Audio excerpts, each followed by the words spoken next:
I'm Liz Seabury, and I'm the principal of Drake High School. And I want to welcome all of you here. I'm seeing so many familiar faces. Thank you for those of you who are part of the Drake population, and for those of you who are not, thank you for coming and supporting this amazing evening. We are going to have a good night tonight, and we are getting a little bit of a late start, so I'm going to move pretty quickly through my introduction, but I do have a few things I want to just kind of get your brains wrapped around. We're going to start with the organization that's doing this work with us, and that's not the right way. That's what happens. I want to really thank you to the Coalition Connection, and for those of you who are familiar with the work of this organization, you know how heartfelt our appreciation is for the work that they're doing. If you're not familiar, we have actually the coming together of two organizations in the last year. One was the Twin Cities Coalition for Healthy Youth, and then the Ross Valley Healthy Community Collaborative. Those two came together under the work of a grant that we were working on, a federal grant that bringing us together and having us kind of unite our forces allowed us then to apply for a grant, which we have then since received, which is super exciting because all the dreams and ideas and passions and all the stuff we wanted to do and didn't have the money for, hey, we have the money now. So thank you for the people who have worked on that grant and worked on getting these two organizations really started up over the last few years and launched. And I want to thank two of them personally who are here tonight who put this on. And this is not in the script, so this is where they give me that stink eye and go, you weren't supposed to do that, Liz. But I really want to thank Kelsey Fernandez in the back who's staring at me going, oh my God, you're not supposed to do that. And Linda Henn down here in the front, our two organizers for tonight's presentation. Okay, now I'll follow the script. I promise I will be a very good principal. So anyway, this was an organization we put together. They've been doing a lot of work. Their goal this year is to reduce underage drinking and drug use in our communities. Earlier this year, they applied for this grant and we got it. And so that's really been now our focus is on these two particular areas, underage drinking and drug use. I have a slide to show you. We have a new campaign called Raising the Bar, and this initiative is a parent modeling program encouraging parents to keep alcohol out of youth events like birthdays, sporting events, pre-prom, those kinds of things. Healthy modeling has proven to be a protective factor and helps teach kids that you don't have to have alcohol to have fun. So I know a lot of you have been connected with our organizational work, know that this has been really foundational to a lot of the work that we have been doing, is that starting at very young ages, providing strong adult modeling about coming together as adults, putting on events for our children, and not having the alcohol present. So that's been, it's been kind of foundational in the last couple of years worth of work, and this is something this year that the organization, the Coalition Connection, is making one of their main initiatives. We have a series of other initiatives we're working on for the upcoming year. Now that's hard to say that because in education we're in the middle of the year, but for those of you in a non-educational setting, we're going to be polite and say for the upcoming year of 2018, we have a list of initiatives that we're working on. The first one being our Physicians Committed program, and this is really working with our healthcare providers for some early screening. We have the Athlete Committed program, which is really working with training and education for our athletes and their parents and their coaches on the impacts of drugs and alcohol on athletic performance. We have the Merchant Committed program, and this is really working with our local retail merchants on reducing access to our youth. We have our TUHSD wellness work, the connection we get from both of these two organizations with our wellness programs at all three of the high school sites in TUHSD. And then finally the Marin Prevention Network, which is really working with the community-wide efforts, including and expanding our promoting and social host ordinance work across the different communities in Marin County.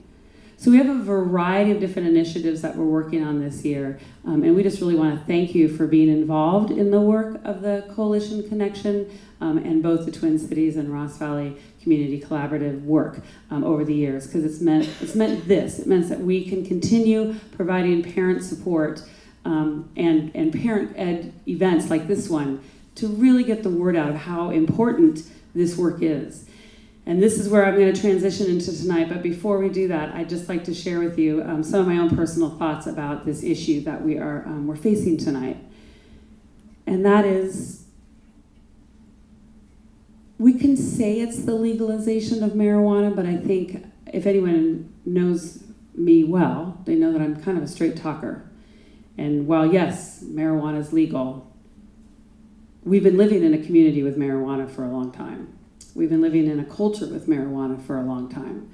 And for those of us who grew up back in the 80s, that we all know that the just say no method didn't work. And I think what we're going to be facing and struggling with here as it becomes more and more prevalent and prominent in our society and our culture is how we begin to have conversations with our children at younger and younger ages, most likely, about what their relationship is going to be with marijuana. See, that to me is the changing question. It isn't marijuana, yes or no.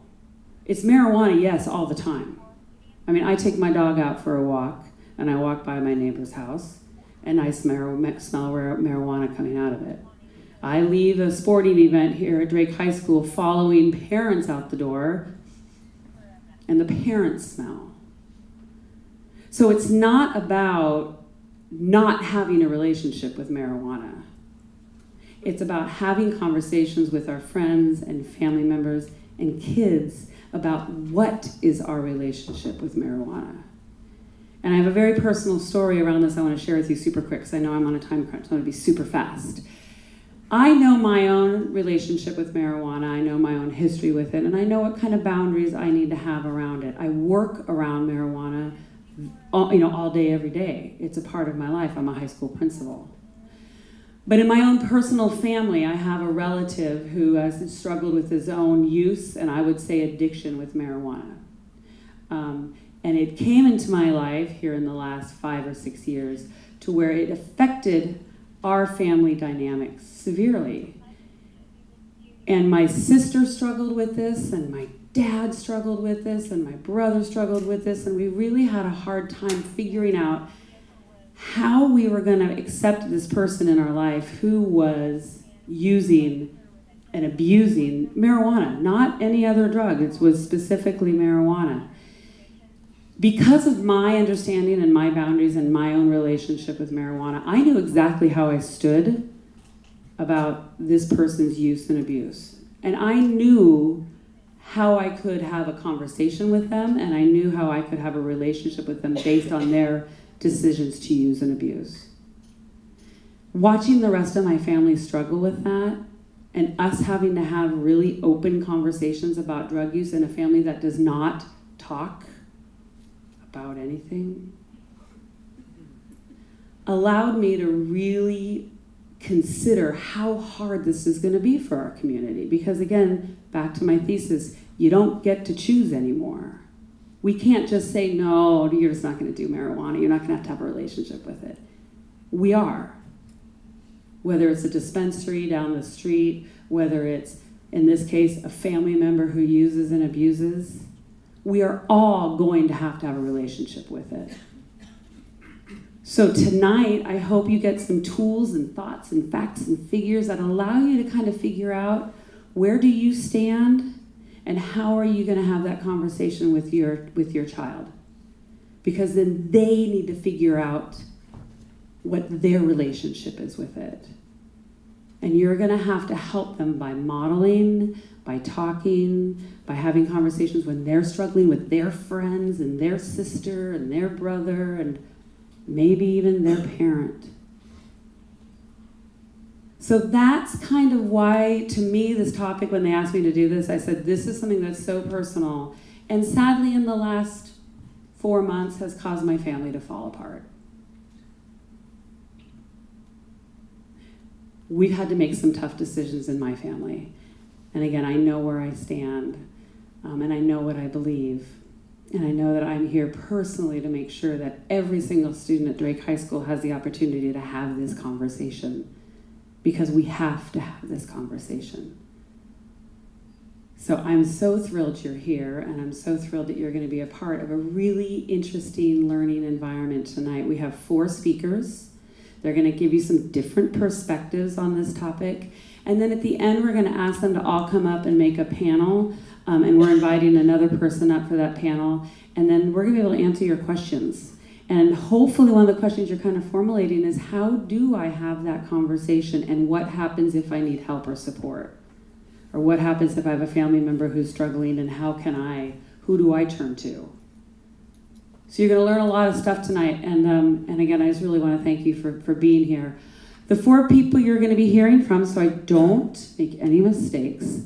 Our first one, this is the teacher nervous side of me. The first day of school where you have to sit there and read all the teacher names, or the student names.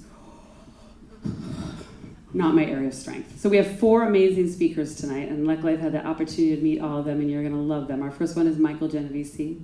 He is here tonight. He's an addiction specialist. He's working with Muir Woods Family Services. He's an expert on marijuana and its impact on youth. So he's going to be able to give us kind of the expert brain on what we're looking at. We then have our dear friend Don Carney coming up tonight. Don is with the YMCA of Marin County. He works with our Youth Corp program. He'll give you kind of a larger view of the corporatization of cannabis and how it affects the youth perception of harm. Because that's really the biggest thing we battle, is a lot of people think that marijuana doesn't have a harm. It's harmless, it's fun, it's easy. So thank you, Don, for that. Then we're going to hear from the Central Marin Police Authority. We have Captain Hamid Khalili here tonight, and he is going to talk with us about the legal aspects and what Central Marin towns are considering and how this will impact law enforcement. Finally, he's going to be flying in from another presentation. We have Matt Willis, who's the County Public Health Officer, and he is going to be discussing the impact on the community on how the county is addressing it. Matt's also a Drake parent, so we're really fortunate to have him a part of our presentation tonight. So again, thank you so much for coming and for learning and being willing to be a part of this conversation, because that's the work in front of us. I have a feeling I had a few more little slides I was supposed to show you. Well, here it is. And with that, Michael, come on up, and we look forward to hearing from you. And thanks again, everybody, for being here.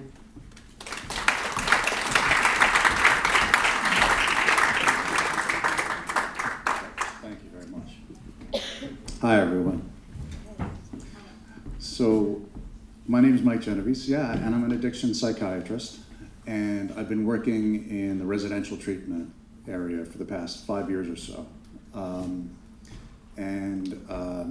Residential treatment, for those who are not familiar with it, is a level of treatment above outpatient care where you would go to your psychiatrist once a month or so, go to your therapist once a week, talk about your problems. People who come to residential treatment need a sort of higher level of care, need to be in a 24-hour therapeutic milieu to really get to the root of the problems that they're dealing with. And I will tell you that being in this space, in the residential treatment space, got us to a point where we could go kind of anywhere in the country. And I thought that meant going back to New York, where I was originally practicing. My wife, who's from Northern California, then told me otherwise, that she wanted to come out here, and that's how we compromise in my family. We do what Corinne wants to do. So we moved here, and I bring that up because what Liz was saying is true. Culturally, it is different in Marin County as opposed to New York. When I first moved here, I was in the bank, and I called my wife, and I said, I think I just saw Bob Weir in the bank. And she's like, yeah, everyone from the Grateful Dead lives in Mill Valley. It's like, oh my gosh. And it's a more prevalent part of the culture. As a matter of fact, it's one of the #1 reasons that adolescents seek medical care is for cannabis dependence. And Dr. Willis will talk more about that when he gets here. I've been treating addiction for a long time, and what I will tell you is a very typical conversation when I do my initial intake with a patient. They're generally using several substances which have brought them into treatment. And what they will generally tell me is, listen, Mike, I'm happy to quit alcohol. I will quit using opiates. I'm going to continue to smoke pot. And I'll say, well, that's interesting. Why is that? Well, because it's without any risk, and it's harmless, and it's not addictive, and it's legal. And I'll say, okay, well, we can start with the last part of that. It is legal, right? And I can say everything that's legal isn't necessarily a good choice for you, because all patients are different. There is no one right way to treat all patients. There is no cookie cutter model to addiction psychiatry. It is a very, very complex field of medicine. The approach that I take to it is much that my dad took when he was practicing cardiology in the 70s. I'm going to give you the facts. I'm going to let you make your decision. Interestingly, my dad was a cardiologist who smoked. He knew all the facts, and he made his decisions. So I'm going to tell you a little bit about some of the realities of marijuana and allow you to contemplate those facts and then ask questions about them later. Okay? Okay. So the first thing that I'd like to point out to people is that the cannabis that's around today is not the same cannabis that was around when we were in high school. If you look at the rates at which the THC content has increased over the years, you'll see that it has sharply increased from about 1% back in the 60s to some forms of it that it's about 99% THC.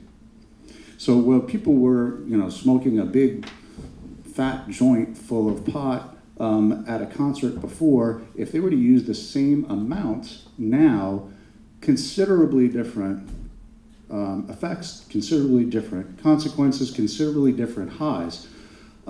The THC content is the part of, it's one of the cannabinoids found in marijuana. It's the part that produces the high.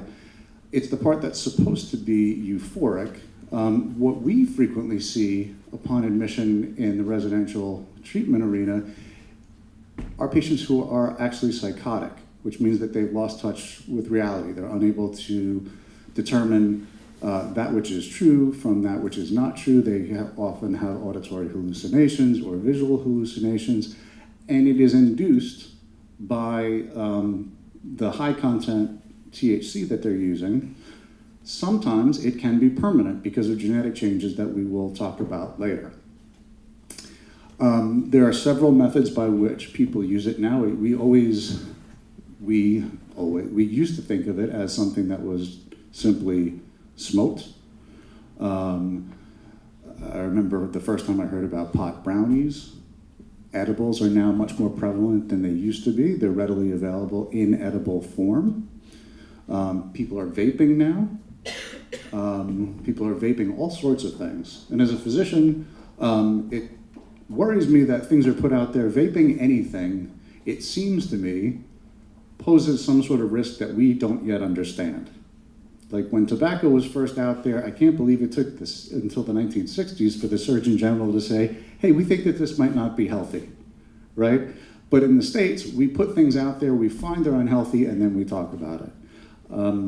There's a lot of discussions going on about what we're going to find out about vaping 10 years from now and the other chemicals that are found in the vaping apparatus. There are also sublingual mucosal administrations that you can use, which sort of melt under the tongue, go into the vascular mucosa, has a very rapid onset of action, long duration. So there's lots of different ways to use it now. These are some of the different formulations that people will use and tell me about. So if you hear someone talking about earwax, it's not necessarily something gross that they just pulled out with a Q-tip. It's actually something that they might be ingesting on purpose. These other things that you hear about butter, shatter, hash oil capsules, all sort of new things that people hadn't heard about before, but they're much more prevalent than you might think. There are physical effects. This is what I will tell my patients. I'll say, listen, I'm not judging, I'm not here to judge, I'm just here to tell you. There are some things that you should take into effect. There are some acute effects, and then there are some chronic effects. There are some that you might consider that wouldn't be surprising, right? Effects on your memory, effects on motor coordination and judgment. Some of the things that you might not really think about.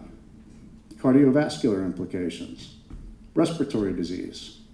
There is a common myth that there is some sort of anti-inflammatory property in THC that prevents respiratory disease. There's not. There's actually an increased incidence of certain types of cancer that are associated with the use of smoking cannabis, something that one may want to take into account when making the decision of whether they want to use it. There's a higher rate of heart attack. There's a higher rate of angina. So there's some things that you should, so it's not devoid of risk. That's all I'm telling you, is what I tell my patient when I'm talking to them. Some of the chronic health risks are also things to take into consideration. Pregnancy, that's something that we talk about when I'm prescribing antidepressants. It's something that we should talk about when we're using any sort of substance. We should be talking about learning impairments, loss of IQ, long-term risk of respiratory illness, like I was talking about, like bronchitis, the lung cancers that I've talked about before, testicular cancer. That's what I'm telling patients. I'm not telling you absolutely shouldn't. I'm telling you should take these things into account when making that decision. I mentioned the incidence of psychosis. There is an increased incidence of psychosis. Many people have probably read that if teens or adolescents are exposed to cannabis at a young age, that they have a higher risk of schizophrenia later on in life. This has to do with your genetics. People used to think that your DNA was destiny, that your DNA fixed your risk for everything. There's a whole science now of epigenetics that has turned that on its head. That's why you can have two identical twins. One can get cancer, the other one doesn't. How is that possible? Their DNA is exactly the same. How did one get cancer and the other didn't? Because environment plays a role. You can think about your DNA like the hardware on a computer. You can think about the epigenetic effects like the software. The software tells it how to run. Environment affects how your DNA expresses itself. You may be genetically vulnerable to schizophrenia, which is a disease wherein you experience psychosis, delusions, auditory hallucinations that are very impairing. What the thought is now is that cannabis may make you more vulnerable to that or make your genes express that to the extent that you're vulnerable to it. There is a higher correlation with things like depression, anxiety disorders, bipolar disorders, and suicide. Now, there's more research necessary about whether the cannabis causes these or the higher risk is because people who are depressed are using cannabis to address it, or people who are anxious are using it, cannabis, to address their anxiety. This is what I was talking about before with the teen brain and actual changes that you can see. Anatomic changes, physiologic changes. This oversimplifies it a little bit, but if you get used to using a substance to modify your affect, so if you have a dysphoric affect, if you're depressed or you're anxious and you get used to using cannabis to modify that, you can become dependent on it.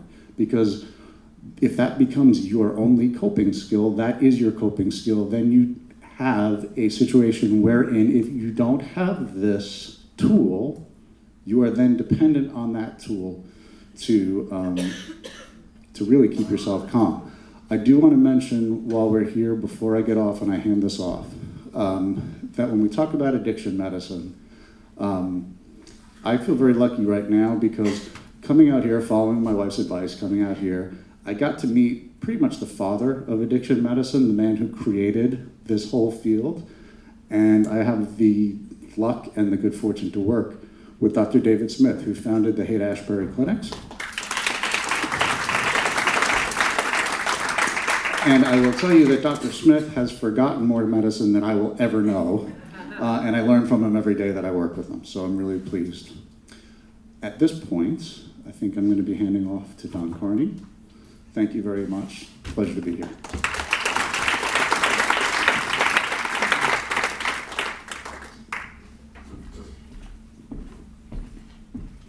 Okay, so first thing we're going to do is cover what's happening right here in Marin with legalization.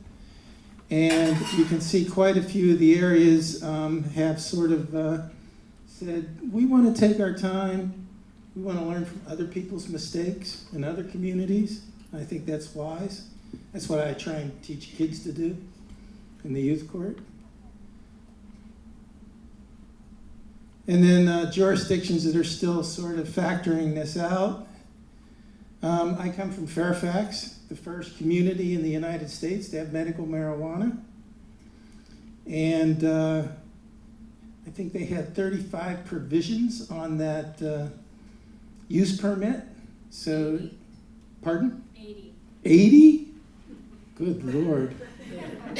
So we really tried to craft that so it would work for the purpose intended. But unfortunately, the law is pretty loosey-goosey. Okay, so I want to talk about the newest addiction industry. And a way to frame this is about 70% of Americans drink alcohol. 10% of that number, 7%, are consuming about 50% of the alcohol. The alcohol industry is directly dependent upon addiction for profit margin. Same thing as the tobacco industry, pretty much the same thing with anything that's labeled a sin kind of issue with us humans. So now we have another addiction industry that is targeting our kids' developing brain. And there's a reason. There's big bucks behind this. It's unfortunate that people are deferring to their own profit as opposed to what's best for the well-being of our children. And Forbes magazine, the Bible of the capitalist class, has really honed in on what kind of money can be made in this industry, how many people they project will be working in it, tax revenue. Everybody's a little inebriated without even toking up yet. And how does the addiction industry capture our children's attention, brain, gray matter? They start pitching the products early because the developing brain is highly addictive. A young person prior to 25 can develop an addiction in 6 months that would take a person over 25 to take 6 years to develop. That's all about myelination, synapses in the developing brain. So young people are very susceptible to developing addiction. And here we have the industry really zoning in on that fallibility with our young people. And the tobacco industry knew this a long time ago and hid the ball for quite a long time. And you can see how they make these products look playful, attractive, harmless. So we're going to talk a little bit about the age of first use. That's when a kid first gets introduced to a substance. This is a national data. The Monitoring the Future is probably the most solid resource for data on young people in the country. They start calling up kids in the 8th grade. And in this particular question, they would ask them if they used marijuana. If the kids said yes, they'd ask them when they started. Predominantly, you can see the growth over 07 to 11. It looks incrementally going up. And they started in the tail end of the 6th grade. And from my work in youth court, I find this to be very on target. One thing to notice, this is national data. Marin's way ahead of the nation. I mean, California's ahead of the nation, Marin's ahead of California. Because we're affluent and we're in proximity of some of the best grown marijuana in the world. So if you look at this over the 07 to 11 period, this is a huge increase. And this just keeps increasing. I don't have the most current data, but I doubt that it is tailing off. I think it's tailing up. And that is because of lack of perceived harm. So in '93, about almost 36% of young people in their senior year perceived using marijuana occasionally. That's a couple of times a month.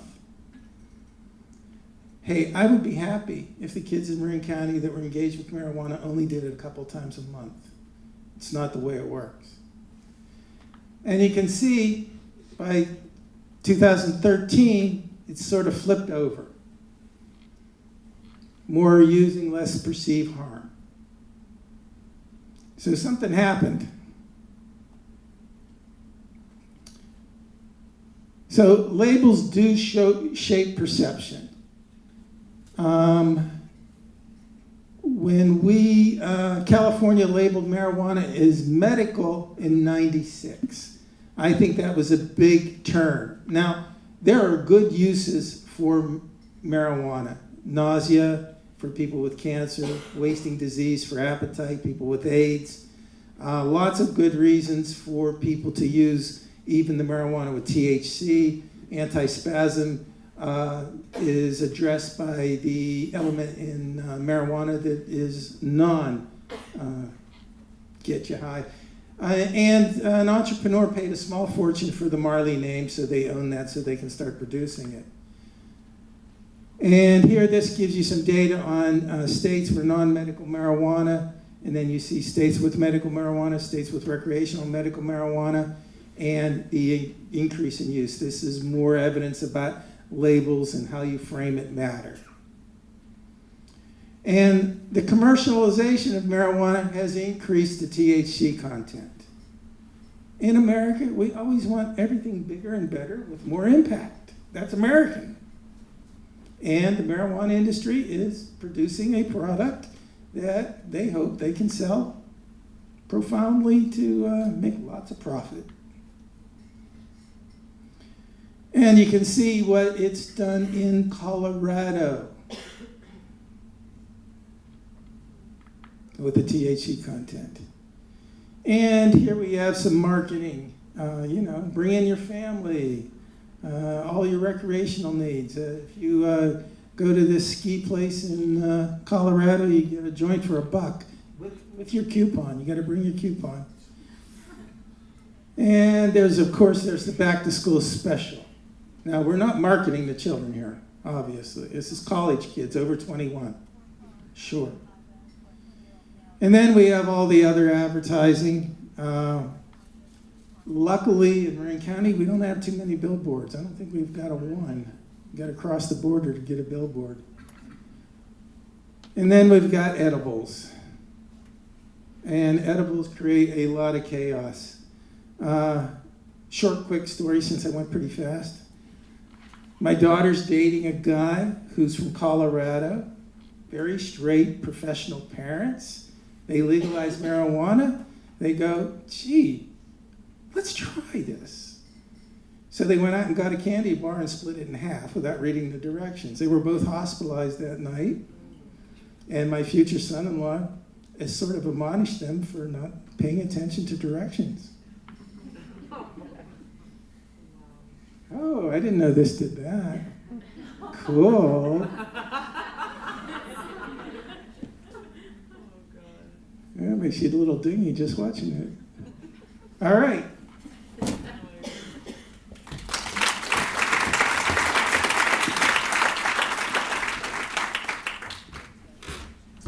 Good evening, everybody. Thanks for coming tonight. So I get the part where no one really likes, the enforcement part of it, and what's legal and what's not. Like Liz mentioned, my name is Captain Hamid Khalili with the Center for Police Authority. And the first thing I want to talk to you guys about is the state laws and how we've gotten to this point. And some of it's going to repeat what Don had just mentioned. In 1996, the voters passed the Compassionate Use Act, which basically introduced medicinal marijuana, whereas pre-1996, marijuana was illegal no matter what. And what the Compassionate Use Act did was exempt patients and define caregivers from the possession laws. And that was based on doctor recommendations. Fast forward to 2003, the SB 420 Act, which, coincidence, basically said it had the state's Department of Health create a voluntary program to generate ID cards for those medicinal marijuana patients. 2015, the Medical Cannabis Regulation and Safety Act basically had the state regulate and create a framework for enforcing cultivation, possession, transportation, and everything. But really, the big one, 2016, was Prop 64. And what Prop 64 did was basically decriminalize marijuana. It lowered the fines. It lowered everything in regards to marijuana. Coincidentally, during the same time, we also had Prop 47 that passed, which really lowered the fines. When I first got in this business, just out of curiosity, who here thinks that possession of methamphetamine, cocaine, heroin is a felony and people go to prison for that? You're wrong. You're absolutely wrong. And it blows my mind to this day. It goes against every grain that I have in my body. When I first got in this business, marijuana, you would get booked in the county jail. It was a misdemeanor. Methamphetamine, again, regardless of the amount of possession, heroin, I mean, those hardcore narcotics that are very taboo, nowadays, my officers issue a citation, just like if you were to run a stop sign, and hand it to you, seize your narcotics, and you're off on your merry way. That's where we've gotten as a society. And so it's scary, especially for me as a law enforcement officer and as a father. But anyway, going back to Prop 64, it basically legalized marijuana. And when I say legalize, it doesn't mean it's all the oxy-free, everybody can smoke and do whatever they want. You still have to be 21 years old to possess this. The difference is most of the violations go from being a misdemeanor to an infraction.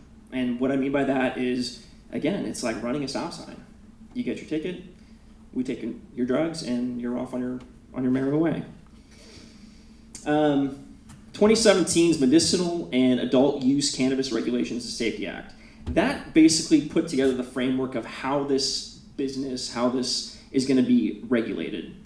And what the state did was they came in and said, hey, January 2nd of 2018, we're going to start issuing licenses to whomever wants to apply for medicinal cannabis clubs or adult use, recreational cannabis clubs. And as you can imagine, like Don mentioned, a lot of places, cities and towns opted to put a moratorium or just prohibit cannabis clubs. Just kind of rehashing Prop 64, again, it legalized it for people 21 years of age or older, and it reduces the penalties. The state cannabis licensing, in 17 when it passed, the state basically put everything under one umbrella. And they said, hey, for medicinal marijuana and for adult use, non-medicinal marijuana, everything's going to be regulated by one entity. And as a matter of fact, it's kind of a mad dash to regulate this. And what the Bureau of Cannabis Control just did was they issued emergency regulations just 12 days ago. It's a 64-page document that I don't think a lot of people have had the opportunity to go through with a fine-tooth comb. So what I'm telling you is I don't think any of us are ready to regulate and enforce this new law. As far as the state license types, admittedly, I have never seen one of these things. I don't know what they look like. I have no understanding of how this is going to be regulated by the state. As far as someone from outside of San Anselmo driving into town, transporting it for medicinal purposes, I don't know what a license looks like. I don't know where they're going to post it. So there's a lot of unknowns. Impaired driving. This is going to be the biggest impact for us and for you. Ballpark estimate. In 2013, which is the last study that the DMV did, ballpark estimate, how many DUI arrests in the state of California do you think were made? 20 million? 20 million. That's wow. That's high. Not so high. 10,000? In the state of California, there were 160,000 DUI arrests in 2013 alone, okay?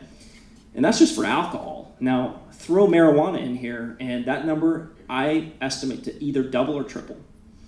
As it stands, we have laws on the books for driving under the influence of marijuana. As you can see in this slide here, fatal accidents drastically increase, as you can imagine, right? This isn't rocket science. We know that when we legalize this, people are going to smoke it, people are going to get behind the wheel and drive. In the state of California, your first DUI arrest will cost you anywhere between $10,000 to $15,000. And still, knowing that, there's 160,000 DUI arrests in 1 year. Impaired driving. In California, the legal limit's 0.08, right? I don't have a method to gauge how much you're under the influence of marijuana.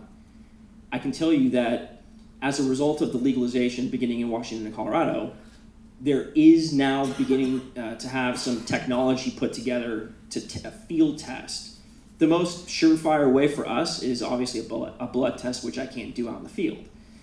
We have PAS devices, right? It's a little portable machine we can blow air into, and it'll spit out a number and tell me with reasonable certainty how much alcohol is in your system.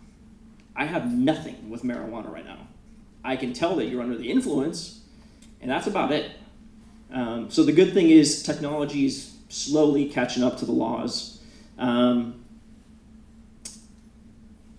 relationship between THC levels and driving. Alcohol, pretty fair guesstimate. It's about 0.02 BAC per hour.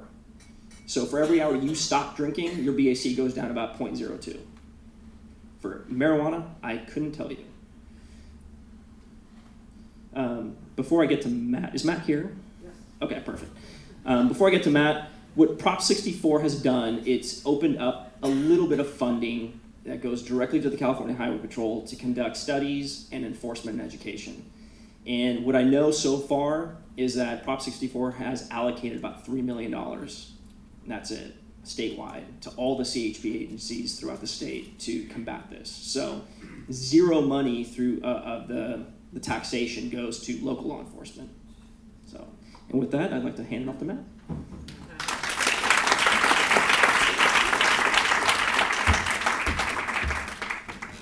Thanks.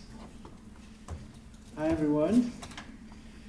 So I just was at Marin General Hospital speaking with physicians there about opioid prescribing. And I'm feeling inspired that we can make a difference. We've seen a 30% reduction in opioid prescriptions in Marin County over the past 2 years, partly through conversations like this, where we're getting together to face our challenges directly through honest dialogue, sometimes when the solutions are not self-evident, and sometimes the best solutions are local ones. Certainly that's the way we've addressed the opioid epidemic. The federal government doesn't really have a roadmap for us, and we're designing strategies through community gatherings and convenings. Marin County's been ranked the healthiest county in the state of California for 7 out of the last 8 years, and I would suggest that one of the reasons that is that when we host a forum like this, parents come and want to learn, and we want to have the conversations that it's going to need, to happen in order to have safe legislation and safe policies as we move forward. There's a lot of unanswered questions around legalization of marijuana in terms of how we're going to actually regulate it here at the local level. My intent is not to sort of offer the specifics in terms of policy, but rather help us ensure that those conversations are informed by the best available evidence. And I'm going to start by saying, because this is a Schedule I, marijuana is illegal federally, that a lot of the normal processes by which we determine the safety of medicines and other agents through the FDA have not actually occurred with marijuana.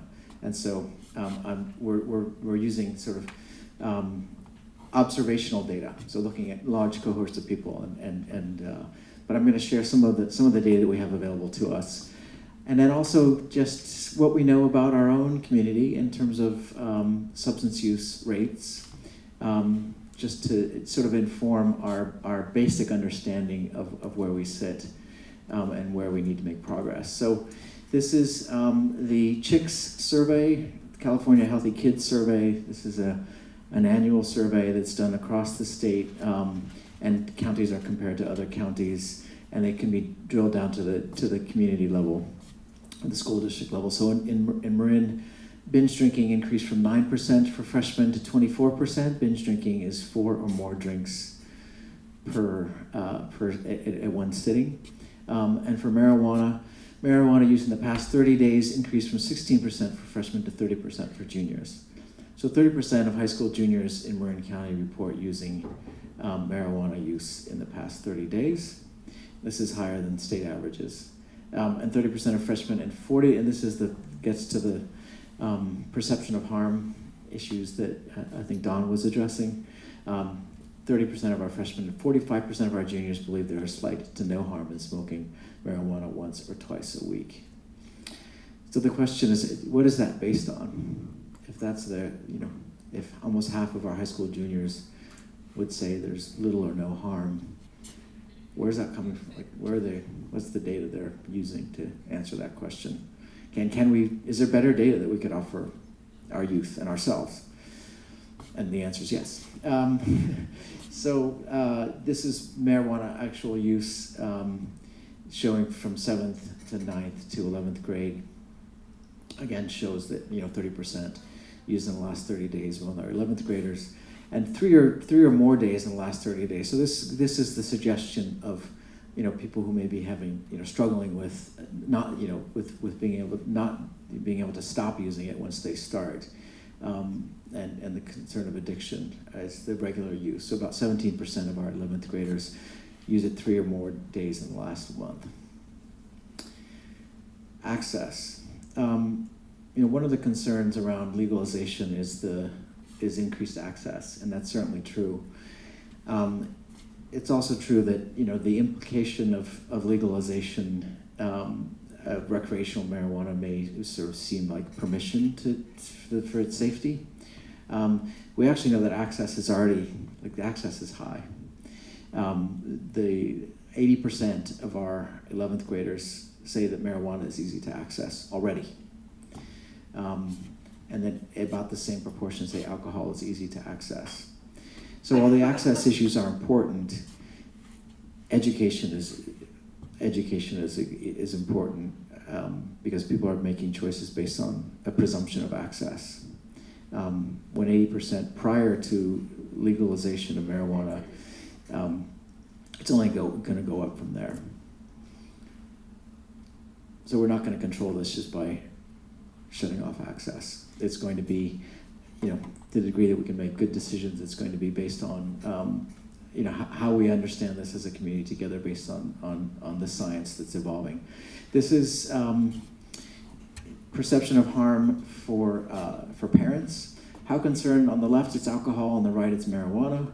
And what we see is that, by and large, parents are more concerned about alcohol than marijuana. So almost 90% of our parents say they'd be extremely concerned if their child consumed 4 or more alcoholic beverages in a row. So binge drinking in the past 30 days. Whereas 66% would say they would be similarly concerned with regarding marijuana use.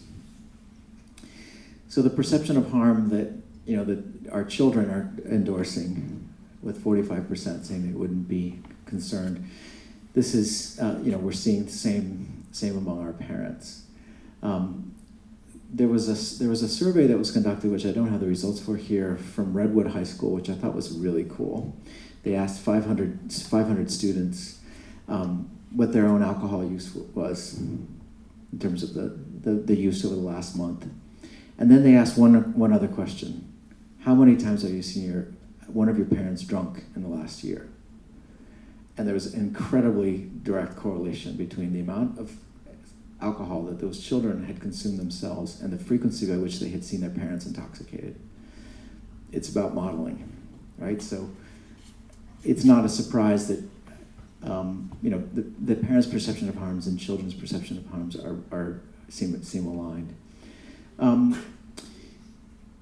As a public health officer, I intend to ground our strategies in science, as I said, and that we're dealing in an area with regards to cannabis where we don't have the normal scientific basis available to us that we have for other medications.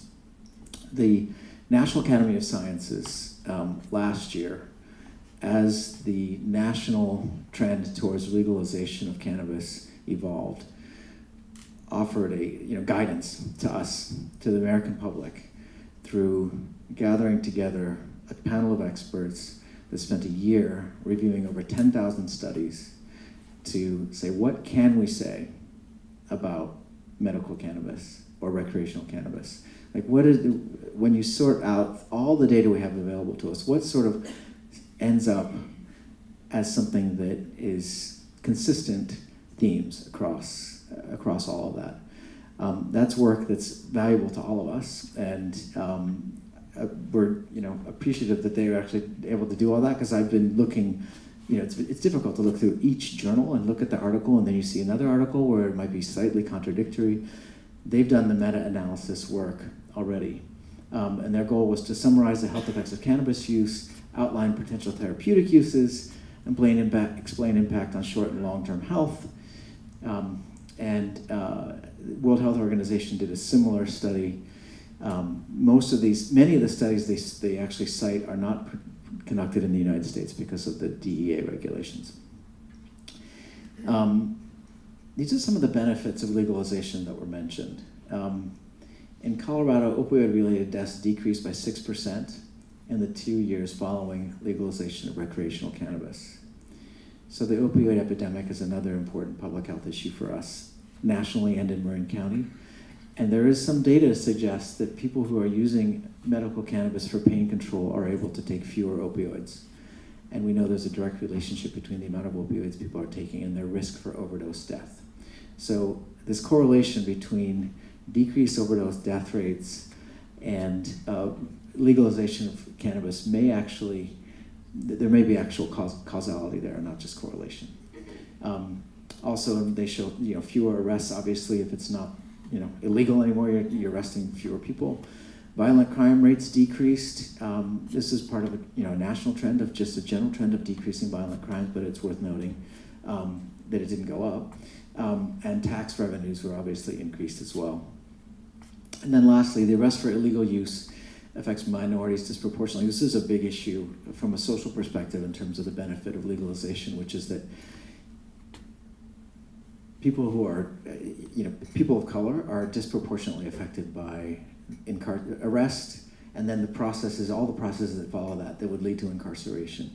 And so there's from an equity standpoint, legalization is actually a step forward because of the disproportionality. These are some of the other benefits that they mentioned. Cannabis is effective. So these are medical benefits. Chronic pain in adults. Enough studies demonstrated over time that people who were taking medical cannabis for pain were having benefit, that they found conclusive substantial evidence that it can help with chronic pain. Chemotherapy-induced nausea and vomiting. Multiple sclerosis spasticity symptoms. An appetite stimulant in wasting diseases like AIDS, and Marinol is actually an FDA-approved medicine for that purpose. And then recently, New England Journal, reduced epileptic seizures, particularly in children. So these are benefits, but what these also tell us, right, is that this is a real substance. It's not nothing. Like, this is a medicine. So where there are potential benefits, there are also potential real harms. And that's what I'm going to talk about in this slide, which is that they found conclusive or significant evidence and these are the ones that sort of stood out to me as the most important from a public health standpoint and for this conversation. Association with the development of schizophrenia or other psychoses with the highest risk among frequent users and use during adolescence. Use during adolescence was associated with lower academic achievement. Maternal use was associated with low birth weight babies. Use prior to driving increases motor vehicle accident risk, which has been addressed. Impairs performance in learning, memory, and attention. And in states where cannabis use is legal, there's increased unintentional cannabis overdose among children. So, poisonings increase. So they're looking at emergency room data. This is something they found in in Colorado and Washington, and it sort of stands to reason that, especially with edibles, if a toddler or someone finds a brownie and consumes it, the dose is actually obviously much higher for a small body, and the child will, behave in certain characteristic ways. Drowsiness, dizziness, at high doses could invoke seizures, agitation, euphoria, erratic breathing, and dilated pupils. So these are some of the signs of intoxication from THC that they're seeing in emergency departments at increased rates. Another cannabis-related harm is secondhand smoke. Proposition 65 is the California law that requires that carcinogens be advertised. You see them in Starbucks and other places. There's over 33 hazardous chemicals have been found in marijuana smoke, including formaldehyde, lead, and arsenic. Obviously, marijuana, cannabis is a plant, and it's a complex, it's a full organism, so it has many different components. The number of cannabinoids that have been described in cannabis has increased by about twofold, from about 54 that were recognized in 2006 to now there's over 100 cannabinoids actually identified within marijuana. So when they have the therapeutic benefit, it's not always clear which of those specific cannabinoids is leading to which benefit. And similarly, there's complexity to the makeup in terms of harms as well. And then the National Academy of Sciences found evidence for more frequent bronchitis episodes with chronic use. So it's you're inhaling smoke into your lungs. There's short-term benefit for people with asthma, where it can actually dilate the bronchioles, and you'll hear that. Some people are taking medical marijuana for that purpose because it does have a bronchodilatory effect and can help with breathing very short-term. Long-term, it can actually cause the same things that other smoking causes: emphysema, chronic obstructive pulmonary disease, and there's clear evidence that it makes things worse for people who use it chronically. Pesticides is another issue that we don't talk a lot about, but this is an agricultural business. People are growing. There's a lot of incentive to grow more and grow bigger and grow faster, and pests represent a threat to that. And growers obviously respond to that by adding pesticides depending on their ethic or their practice. There may be pesticides present in cannabis when it's dried, and especially harmful if that pesticide is concentrated through the drying process and then ingested directly through smoke into the lungs.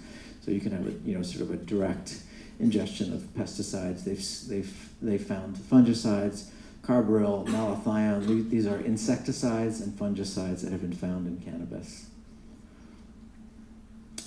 These are some of the things that we're going to be doing as a health department, just so you know, and as future conversations evolve. This is some of the data that we're going to be able to offer conversations like this. This is a big social experiment, and we're going to observe what happens in our community over time. The Department of Epidemiology, so data and statistics around health, is within our shop as a public health department, and we're going to be working with the state on collecting data around these different factors. Looking on the right, we'll be measuring poisoning events in our emergency departments, looking at fatalities, the criminal justice implications, looking at DUI rates with regards to cannabis, mental health, tracking that. That obvious concern, for me, I think the emerging evidence for the risk of psychotic mental illness is one of the most important things. And we need to be watching that over time. And certainly if we start seeing increased episodes of early onset psychosis among young people, and we're able to tie that to increased access to cannabis, that's important information for us as a community. So we're going to be following mental health disorders. And then, as you already heard, substance use treatment and recovery visits. So the number of people who are entering treatment for cannabis addiction. This is just a resource for information that's part of the California Department of Public Health, the Let's Talk Cannabis website, and it has some of the sort of scientific basis for if you're interested in some of the legislative rules that have already been made around this, like restricting access to people age 21 or older, it offers some of the science behind that, and it's an easy tool to browse. Some of the next steps for us. So I mentioned that we're going to be tracking data. The health department will be working on prevention and education. There's a suggestion, and I strongly encourage support for, that as tax revenue starts coming in for this, that some of that get earmarked for local education activities.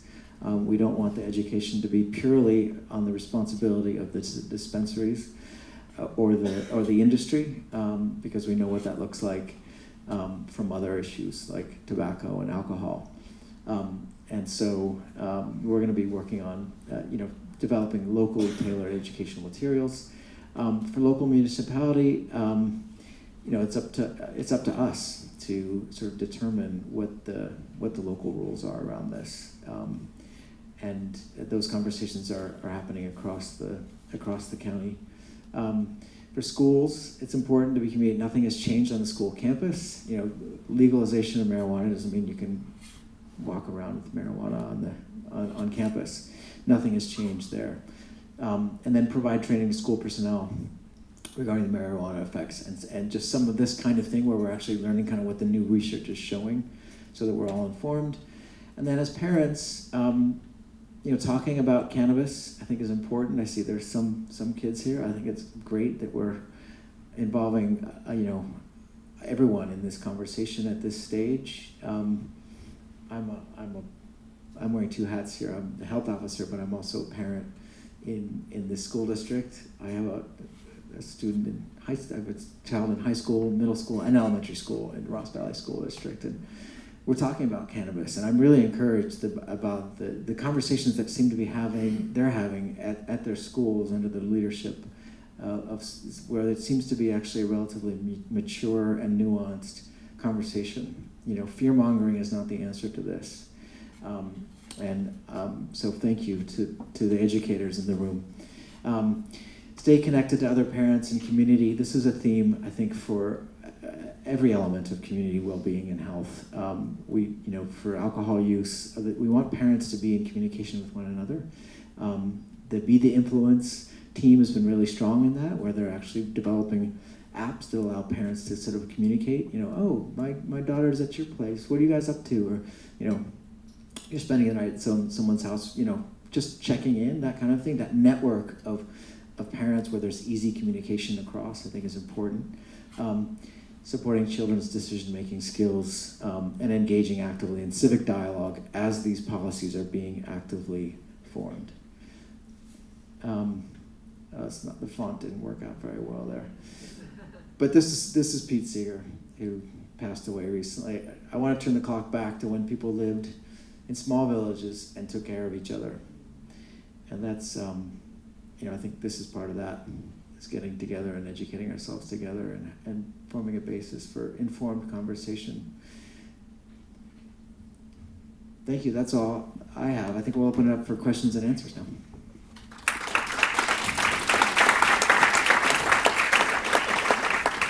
Okay, now if you have a card and you have a question, you may write it down and pass it to the middle of the aisle, and we'll take those. Or if you have a question you just want to ask out loud. The panel will be coming up, and they'll be sitting at a table so you can ask any of the speakers. We also have a young lady joining us, Lindsay, who is brave and agreeing to participate as well. We usually can get the most, I think, important information from those closest to the issues. So as they get set up, if anybody has a question they want to ask, give them just a minute. And we might go a few minutes past 8 if there's questions, but we'll try to honor your time and quit as close to that. If all the panelists are going up, that would be great.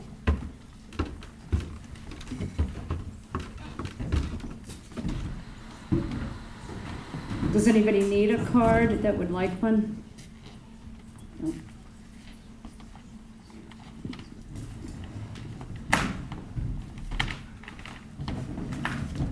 And thank you to all our speakers. You were all great. Really appreciate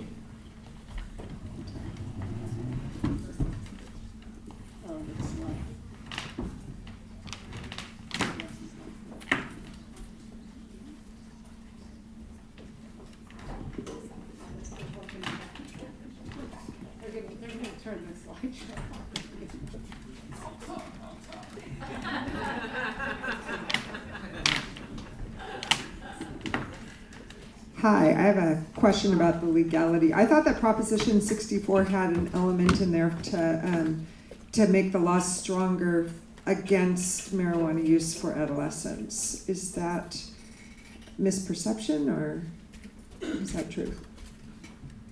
It was the secretary. He asked me to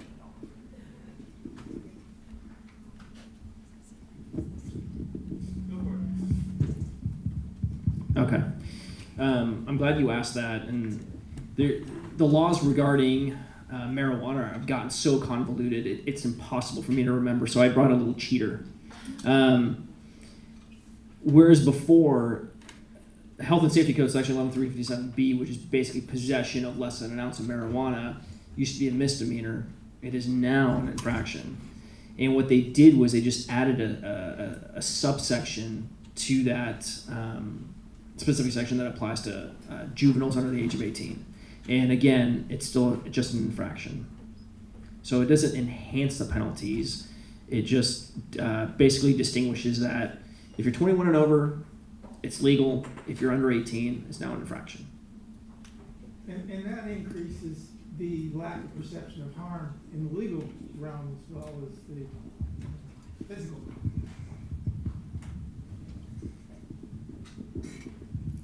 I don't know if anyone will know this question, the answer. Are there laws regulating advertising and packaging of marijuana in California? Yes. Yeah, I think there's been a lot of sort of recognition that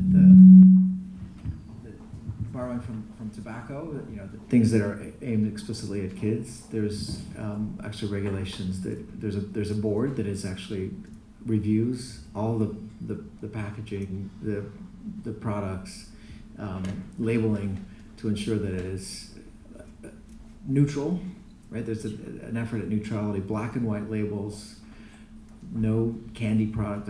Did you see any of the products that look like gummy bears and that kind of stuff?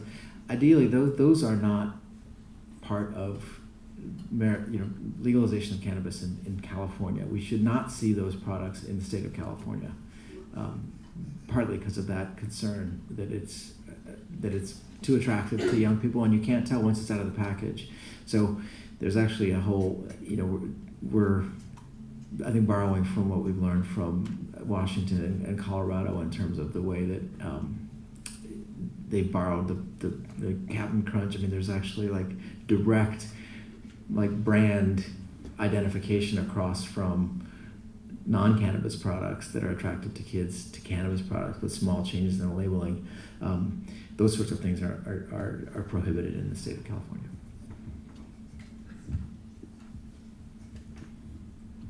Someone wanted to revisit this slide that was shown about all the towns and as a result what the retail dispensaries landscape looks like.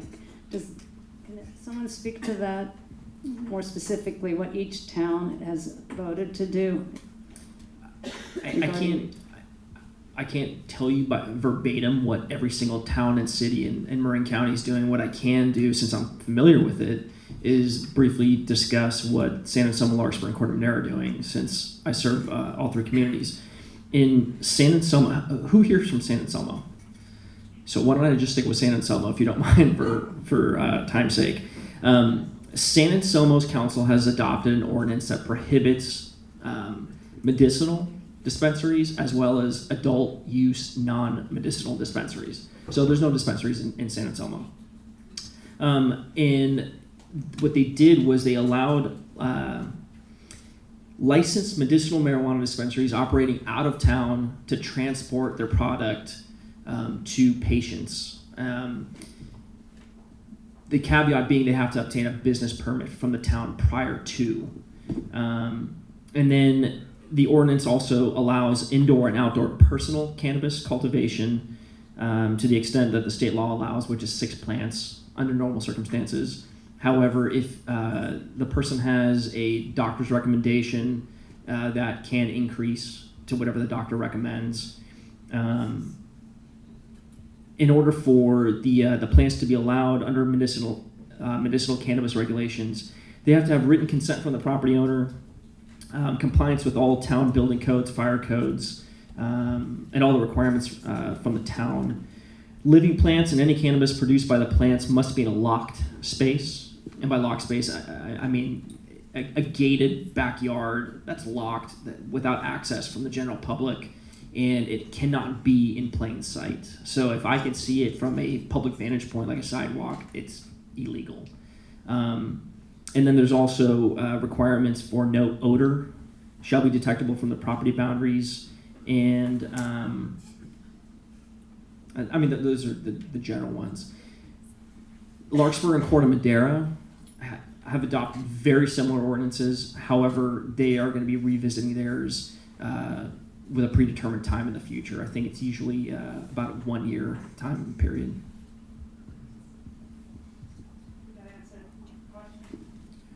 Yeah, in Mill Valley, delivery business and commercial use is prohibited. In Ross, delivery business and commercial use is prohibited. In Tiburon, delivery business and commercial use is prohibited.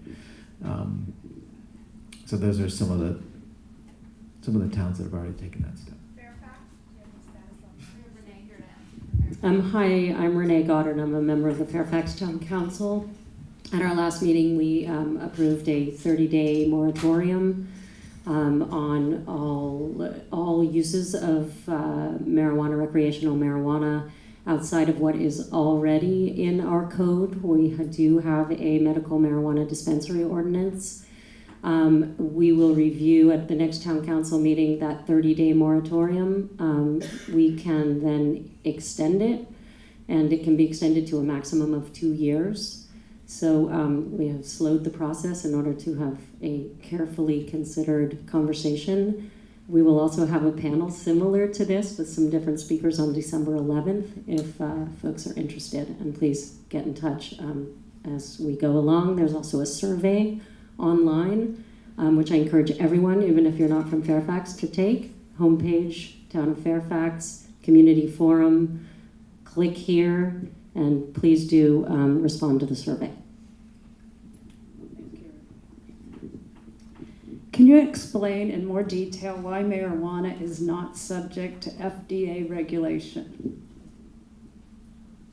So marijuana has been determined to be a illegal substance by the Drug Enforcement Administration, by the DEA, Schedule 1, which means it's not by definition, not a medical product. And so the Federal Drug Administration, if you are a pharmaceutical manufacturer interested in bringing to the market a new product, there's a whole process of clinical trials and investigation and randomized controlled, placebo-controlled, very robust process where at the end of the day we can say, okay, this product is therapeutic for these indications at this dose, and there's a prescription process or it's over the counter. Because the DEA, one federal agency, has declared that this is a categorically illegal product to use in any way, it has prevented the FDA from actually studying that according to that process. So what we have is a self-contradictory situation where we have a product that is considered to be a medical product for which there can be a recommendation, not a prescription. It's one of the reasons why we say a recommendation rather than a prescription for certain indications without actually having the evidence base around its utility for those indications or its safety, because we haven't been able to look at it. It seems like these are a lot geared towards the captain because they're about the law portion. How effectively are drivers under the influence of pot caught? What happens when they are pulled over? Is it just a citation? No, it's not just a citation. The consequences for being arrested for driving while under the influence of a drug is the same as alcohol.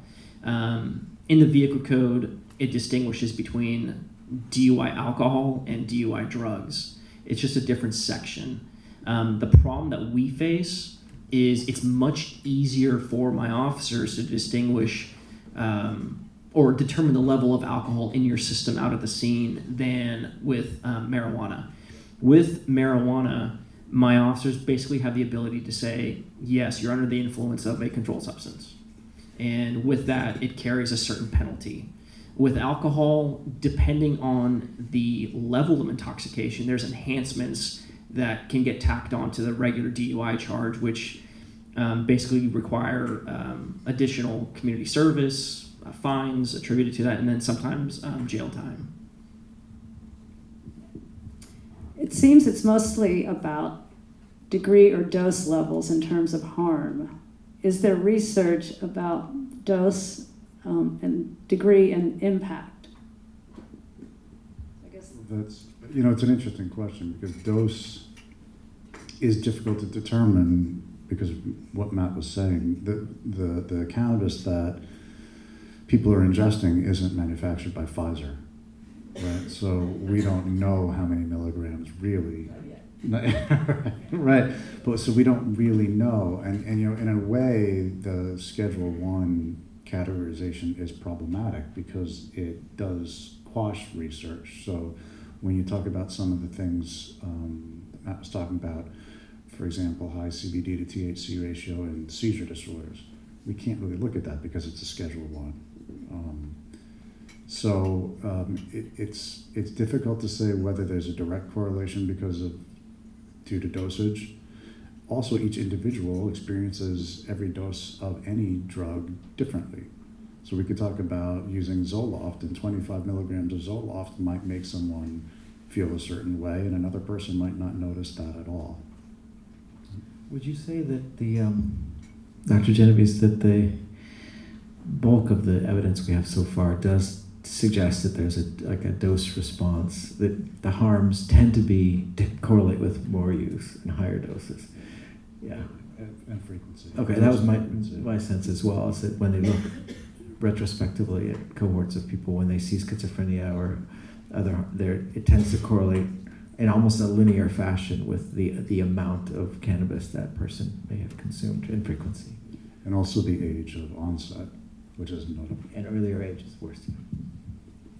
Yeah, I'd like to say it's a really seductive drug for young people because young people have a lot of anxiety. There's a lot to be anxious about with all those transitions in your teen years. And boom, within 4 to 5 seconds, your anxiety's gone. And within a minute or two, you're euphoric. And your problems disappear for 20 minutes. And a young person can repeat that over and over and get pretty stuck. speak to that at all? Yeah, I think, nowadays kids kind of tend to be towards the crowd, and I feel like, wait, what was the question? I don't know. I was just speaking to adding on to what Don was saying about. Well, yeah, in my experience, I think, I use that with my anxiety. I hated school. I still do. And everybody was doing it, and it seemed so much easier. Just get high at lunch and come back. It took off all the stress. I mean, that's my experience with it. There's one question that goes along with what you just said, and it's about consequences at school. And I don't know if anybody on the panel knows this, or if you do, were there specific consequences for you at school, or for kids that you were aware of if you were caught using? So I didn't really use much at school, but I had friends who were caught smoking at school, or had marijuana on the property. And I went to Redwood High School, and the consequence for either smoking on school or possession of marijuana or any illicit drug was, I think, my friend had a 3-day in-class suspension, and that was it. There was no expulsion. There was no serious consequences. You sit behind a desk in the office for 3 days, and then you go back to school. And I think after 3 strikes or 4 strikes, then you're expelled. But it doesn't offer serious consequences for kids who are using all the time, or kids who think it's okay to bring pot and weed and other drugs on the school property. There wasn't any serious repercussions from what I observed. It's 2 strikes at Redwood, with possession. 2 strikes.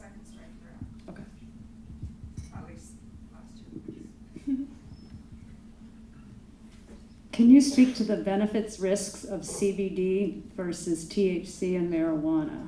Are most of the risks that are talked about related to the THC and marijuana?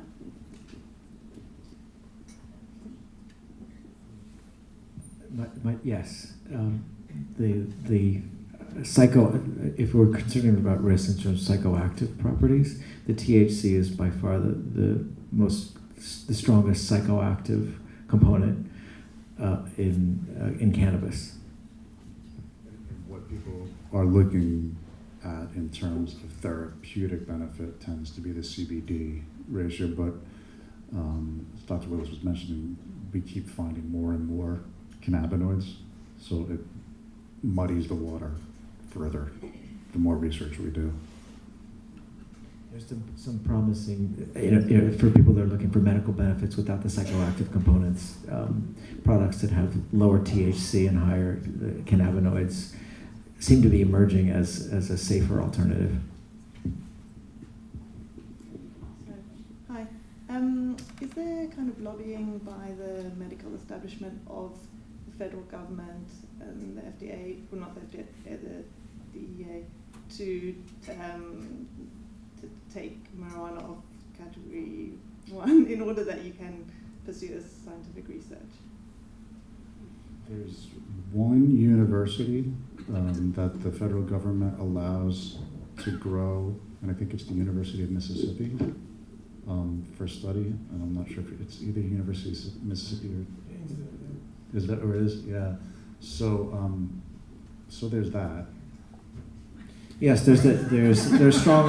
Yes, I mean I think the answer is there's advocacy and lobbying, and it's an interesting cross-cultural issue between the criminal justice system and that way of approaching the war on drugs, and how cannabis has been historically classified versus other secular forces that are trying to sort of think of it as a medicinal product, and we're not there yet. I think there's also impact with the pharmaceutical industry not wanting to be competed with. So that's a business framework.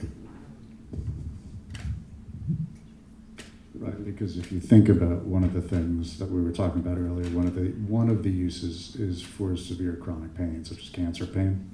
And there was a while ago, there was a big campaign by Purdue Pharma when they came out with OxyContin, and it was manufactured as the opiate that wasn't addictive.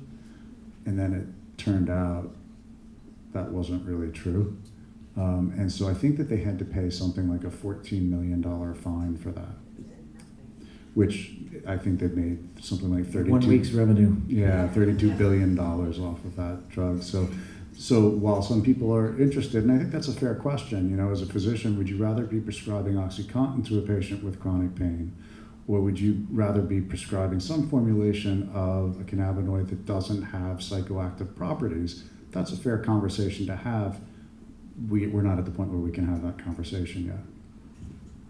It is. One thing to add to that, Rudy Giuliani and Eric Holder were the two attorneys who defended the executives who were thrown out of pharma for that.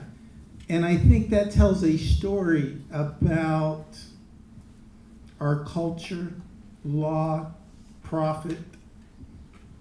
Okay, it is 8 o'clock, but we have a few more questions, so if you're okay with staying, we have a couple more we're going to go through. What happens to a parent or adult who hosts a party at their house where marijuana is being used if the party was caught by police or a parent who busted the party? What's the law? The California Penal Code basically has contributed to the delinquency of a minor, and that is a misdemeanor. The issue that we face as police is entering into the house to even discover that in the first place. And so we're very limited in the ability to go into a house. There's consent, which I can tell you from 18 years of experience, parents rarely give us consent to go into a house. A warrant, which in Marin County is just not feasible. It'll take us anywhere between 6 to 8 hours to obtain a warrant to get entry into a house, and we typically reserve those for violent felonies and whatnot. And then the last one is exigency. If we get a 911 call that there's someone unconscious in the house, well then yes, I have exigency. Or if at the threshold of a door I could see someone unconscious inside, then yes, I'm coming in, whether you like it or not. But yeah, it's very difficult. And as far as consequences go, like I said, it's a misdemeanor, and misdemeanors don't carry very steep penalties. At most, it would probably be a fine, community service. And I think Dawn can talk more about the juveniles. So when we take a criminal case against a juvenile for a crime, what we typically do is refer it to youth court. And youth court is a tremendous resource that we have that deals with the penalty phase of the crime that they committed. Yeah, one of the things we did to be able to work with juveniles and their parents, because every kid who comes into youth court, regardless of charge, has to go through some counseling with the parent. And we want to impact the parents' understanding, modeling, that kind of thing. And because they've reduced the marijuana to a infraction, which sort of cuts us out of the loop, we've offered schools to waive the fee for the youth court if the school refers the young person. That way we get the young person and the parent into counseling. And I'm hoping we can get more school districts to do that so we can reach more parents. If you saw from the charts, the parents aren't up to snuff yet on the marijuana. They still think it's the silly stuff that we smoked at Woodstock at 1%, and it certainly isn't. The fine for social host ordinance violation is about $700, something for the parents? Yeah, $750. So if that's what's being referred to in the question, and then the young people are put into restorative justice, youth court, that kind of thing. So what is, I think it's 11-hydroxy metabolite? Anybody know what that is? Give us a street name. Like hydros? It's a pill you use to get high. I don't know. If your kid has it, it's probably not a good thing. This was more Yeah. a statement than, What is it? Vicodin. It's Vicodin, hydrocodone. Yeah. Oh, that. Yes. Vicodin. What is it? The differentiation with smoking and ingesting the cannabis is when the liver metabolizes the cannabis, it turns into 11-hydroxymetabolite, which is upwards of 10 times as psychoactive, or 10 times more psychoactive than just regular THC. And so that's when you see the incidence of panic attacks and people having psychosis and all that. So it's not just an increase of a high, it's actually a completely different form of an experience. So he's saying that this question actually refers to a metabolite of THC that happens when it passes through ingestion and passes through the liver, which doesn't happen when it's it's a first pass effect. Yeah. So it wasn't the Vicodin, it was something else. So, to put it plainly, edibles you can OD on. Just understand it that way. okay, this one kind of relates to 2 questions ago. My daughter's first exposure to pot was her friend's mother giving it to her. How do you counteract that?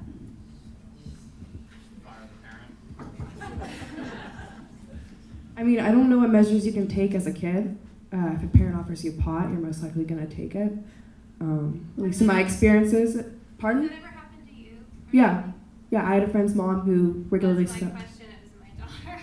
And that's why we were friends. Yeah, I was so shocked. I didn't know what to do. I didn't imagine that an adult would give it to her.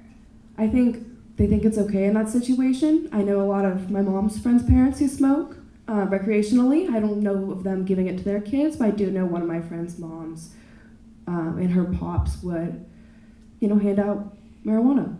Like it wasn't a big deal. They smoked together in their family and it wasn't a big deal. I just think it's a social thing. I think it's more accepted in their family. Yeah, it's Thank you interesting. so much for sharing Yeah. It's interesting because we need a license to practice medicine. You need a license to drive a car, but you don't need a license to be a parent. And certain things just seem like common sense, right? And it just strikes me that we have to even address, yeah. Well, I don't know that. I mean, I think the social understanding of the harms is really not very well developed. I mean, and that's why I think there's a lot of promise in these kinds of conversations where we're able to step back and people often ask me, are you for it or marijuana? Are you for it or against it? It's like, well, I'm both. Like I'm for it for some things and against it for some things. We're just trying to figure out where that break point is. So I think a lot of the parents who are doing that probably just don't themselves have the knowledge of the fact that they may be actually putting those children at risk. That's gotta be illegal. It's Offer that to somebody's child. But who's gonna tell? I mean, the kid's happy. Like, I mean, from my experience, my friend's mom, I thought she was the coolest person ever. Like, her mom was the plug. Like, no, the kid's not gonna tattle. The mom's not gonna tattle. It's illegal, but it still happens. I was just going to add that it absolutely is illegal to furnish marijuana, alcohol to minors. It absolutely is. And that's what I was talking about, is the contributing to the delinquency of a minor. Just for some perspective, one of the biggest factors that we deal with, I remember being a fairly junior officer, and you'd go and you contact a group of people and they take off running from you and they're dumping all their marijuana and all their coke and all that stuff, and you're chasing them and you're wrestling with them on the ground. But I'll tell you, bar none, the biggest fear I had was picking up the phone and calling the parent, because we as the police are always the bad guys. And as a parent, my responsibility is to teach my children right from wrong and not to enable them. But far too often, I have a parent come to the scene and absolutely destroy me for what I did. How dare I do that to their child? And I look to the parents and I go, whoa, wait a minute, time out. We're on the same team here, all right? I'm not trying to pick on your child. There's laws, and you as a parent should be concerned with the behavior of your child. Number one, don't vilify me, because that's sending a horrible message to the child. So for what it's worth, I think we have a huge responsibility as parents to properly parent our children. And as a law enforcement officer, I have an obligation to maintain the laws of the community and the state and the nation.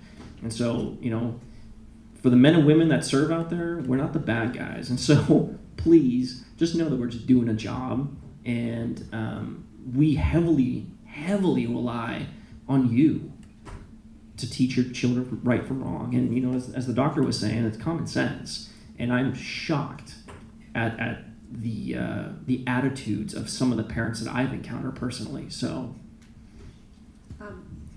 I know firsthand from having a senior at Drake last year and going through that the kids at Drake, and I can't speak for all the other schools, think that smoking marijuana, they can be the DD. So it's pervasive. And I liked everybody to know that, because I didn't learn that until my son was a senior, that their DD was stoned, their designated driver. So while the kids are getting drunk, the person's not getting drunk, and they're getting stoned, and the kids feel fine. And there's some weird way that they have learned that that's okay. So I would love for all of us to just get on board and start talking about that to our kids. That is a norm with the teen culture. Yes, hi. I'm actually a planning commissioner here in San Anselmo, and I kind of wanted to let everybody know a little bit about the process. We actually did extensive outreach to the community about what they wanted to see. There's an extremely organized pro-marijuana group out there, and it's not just people from San Anselmo. We were getting responses that we couldn't verify from all over the county, who knows, all over California. So don't be shy. We pushed back on a lot of things, but a lot of people are frustrated with maybe what we ended up recommending to the town council. But there are a lot of people out there that are very pro. So just keep that in mind as we move forward here. Just super duper quickly, piggybacking, is we have that survey online that I told everyone about. Some of the responses pouring in from the start, there's 300 people already went on, is that they would prefer to allow for 18 plants. So please go on and take that survey and let us know what you think. And I would hope our local government is not survey driven, but driven by the health and wellness of the children in our community. I just want to thank you all for coming out tonight to learn more about marijuana. We hope you learned something and that your time was well spent. The Coalition Connection and other coalitions around Marin are working diligently with multiple sectors of our communities to reduce underage alcohol and drug use. We are not anti-marijuana, we are pro-youth and protecting them from additional influence and harm. Marijuana is legal. Let's be responsible around how we regulate and model use. Please visit our website for additional information at thecoalitionconnection.com or get our Facebook for very relevant and timely information at the Coalition, at Facebook at the Coalition Connection. And if you want more information or to volunteer, email us at info@thecoalitionconnection.com. And we welcome everybody's involvement. This is a community problem. It's not only, we work with 12 sectors of the community as well as coalitions from all over the county that comprise the Marin Prevention Network, which is 11 different organizations in the county working on this issue. It's that important. There's a sign-up sheet on the table where you can learn more and volunteer, as well as to get our newsletter, which comes out every other month, which is chock full of useful information. There's also handouts on the table. Be on the lookout for notifications about ordinances in your town, and don't be afraid to speak up. Either go to the town meetings or write to your town council members. We will also send you an email with a survey link in a few days, so please take the time to fill it out and let us know your feedback. Thank you so much for coming. And thank you to our speakers.